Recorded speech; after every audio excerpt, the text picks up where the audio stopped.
Avant d'aborder le style de code format annotatif, donc je vais compléter la vidéo précédente concernant le style de texte annotatif.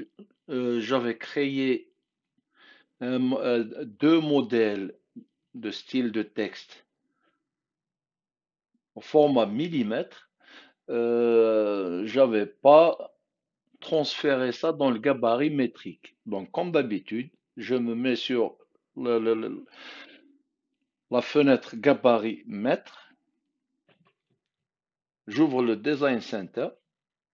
Je vais ici dans style de code. Je sélectionne les deux.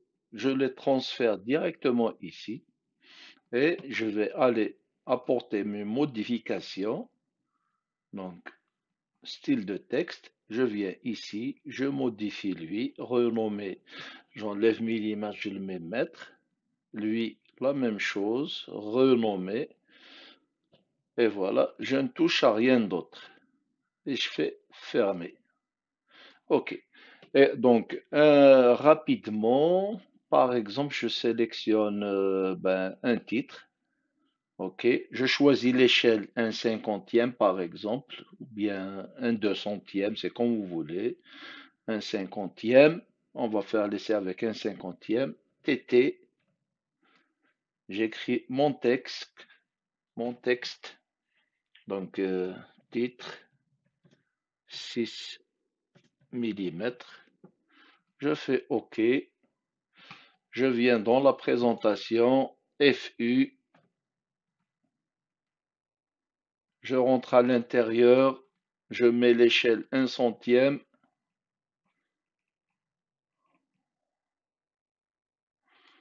excusez,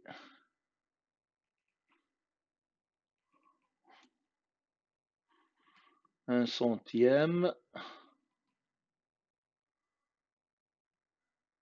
et il est où mon texte? Un centième, il est où? Attendez, je supprime ça. FU,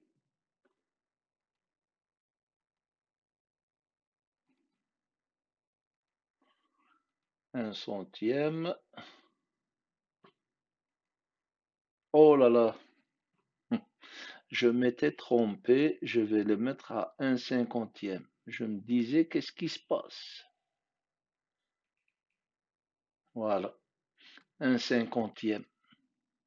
Et voilà, j'ai mon titre de 6 millimètres dans le format papier à l'échelle 1/50e. OK, je l'ai dessiné au 50e et je l'obtiens au 50e. OK, si je veux l'écrire dans le format papier, texte, donc 6 millimètres, titre, vous pouvez constater que c'est exactement la même police. Tout est beau. Donc là, le style de code annotatif, je supprime tout ça parce que je suis dans mon gabarit. Je commence par le millimètre. Donc, style de code. CST ou bien je clique ici. CST. J'avais créé le format XP. Donc, maintenant, je vais créer à partir de lui que j'avais configuré parce qu'il est à l'échelle 1.1. Je vais créer un système annotatif. Donc, nouveau, à partir de lui, commencer par ça, que je vais nommer 000 annotatif pour que je le retrouve tout en haut.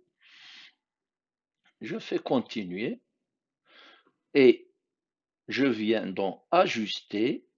Au lieu de donner un facteur XP, il suffit juste que je coche celle-là, annotatif. Et tout le reste, je laisse tel quel. OK? Je ne touche à rien d'autre. Et voilà. Donc, comme d'habitude, je viens, je règle ici mon échelle. Par exemple, 1/100e. Je fais une cote.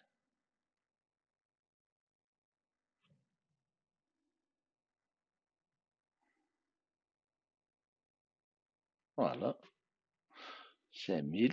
Je viens ici, FU.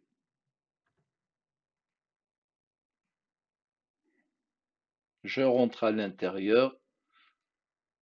Alors, je l'avais créé au centième et je me retrouve au centième ici. OK? C'est exactement avec les bonnes dimensions pour la flèche, pour le texte, etc. Tout est annotatif. Si je change, attendez, exemple, la même chose, lui, je l'ai fait au centième.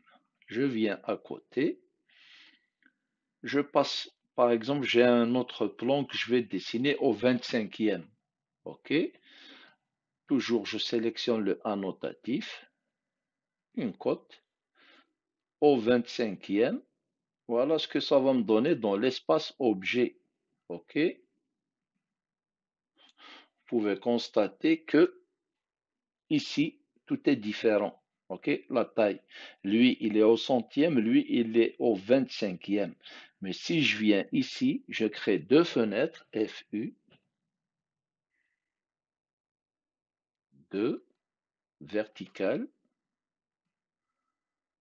et voilà. Donc, ici, je vais mettre lui, et ici. Alors, ici, je vais mettre celui qui est à l'échelle 1 centième. OK? Hop là. Parce qu'il faut savoir une chose. Dans les deux fenêtres, d'accord? À chaque fois qu'on ouvre une fenêtre, il y a juste un seul dessin qui apparaît en notatif. Si je suis au centième, il n'y a que la cote qui est au centième qui apparaît. La deuxième n'apparaît pas. Ici, c'est le contraire. Je vais me mettre au 25e. J'obtiens juste L. Celle qui est au 50e n'apparaît pas. Je sors, comme vous pouvez constater, c'est les mêmes flèches, le même texte, la même hauteur de texte, etc. Les flèches ont les mêmes dimensions, elles sont annotatives. Ici, je suis au centième et ici, je suis au 25e. OK? Donc voilà pour le style de texte, de code annotatif. Je supprime tout ça parce que je suis dans le gabarit. Je supprime tout ça pour garder mon gabarit propre. J'enregistre et je viens au métrique. Je fais exactement la même chose. Comme vous vous rappelez, donc pour le style de code, lui, on le supprime toujours.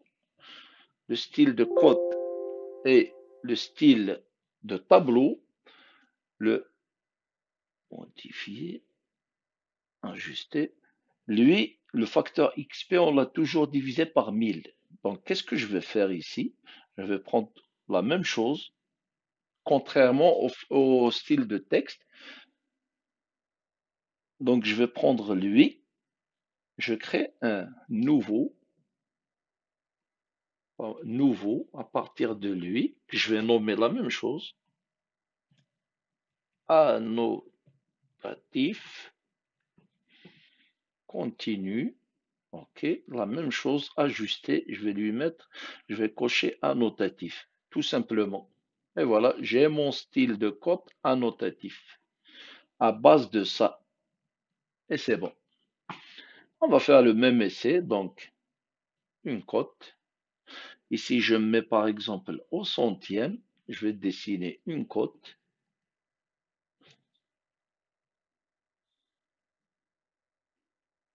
Exemple, n'importe quoi. Et ici, je vais me mettre au 20e. Je vais dessiner une autre cote. Je vais la mettre à côté.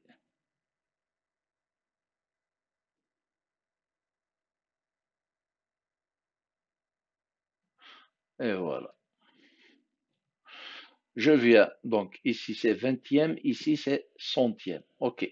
Je viens dans l'espace présentation, j'ouvre deux fenêtres de présentation, FU, 2, verticale, et voilà. Comme vous pouvez le voir, je ne vois qu'une seule fenêtre. OK?